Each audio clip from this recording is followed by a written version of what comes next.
ABS-CBN, in the service of the Filipino.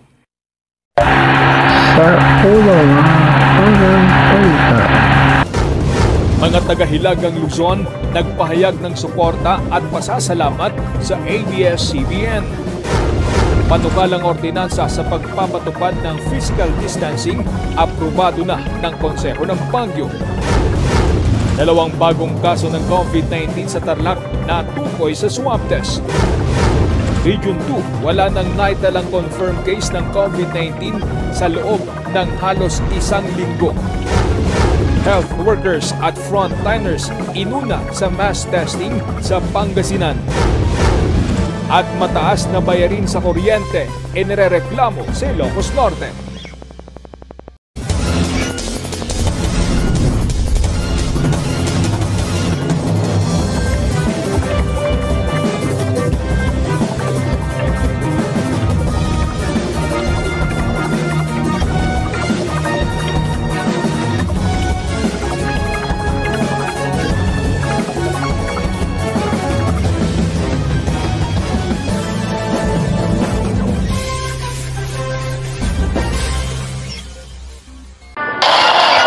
Sa News Center Baguio, ako si Dobby D. Guzman. Ito ang mas pinalakas na TV Patrol North Luzon.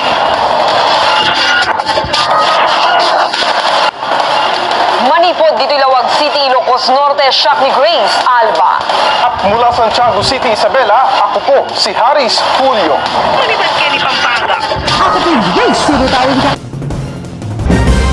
Kinondena ng iba't ibang grupo sa Baguio ang inilabas na cease and desist order ng NTC laban sa ABS-CBN.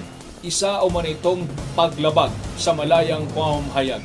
Nagpapatrol, Micaela Ilaw. No to ABS-CBN shutdown. Defend press freedom. Ito ang panawagan sa silent protest ng grupo ng mga mamamahayag sa Baguio City noong Miyerkules matapos mag-off-air ang ABS-CBN noong Martes ng gabi dahil sa inilabas na cease and desist order ng National Telecommunications Commission o NTC. Sa pahayag ng National Union of Journalists in the Philippines Baguio Benguet Chapter, sinabing isa itong pag-atake sa press freedom. Hiling nila na bawiin na ang inilabas na cease and desist order.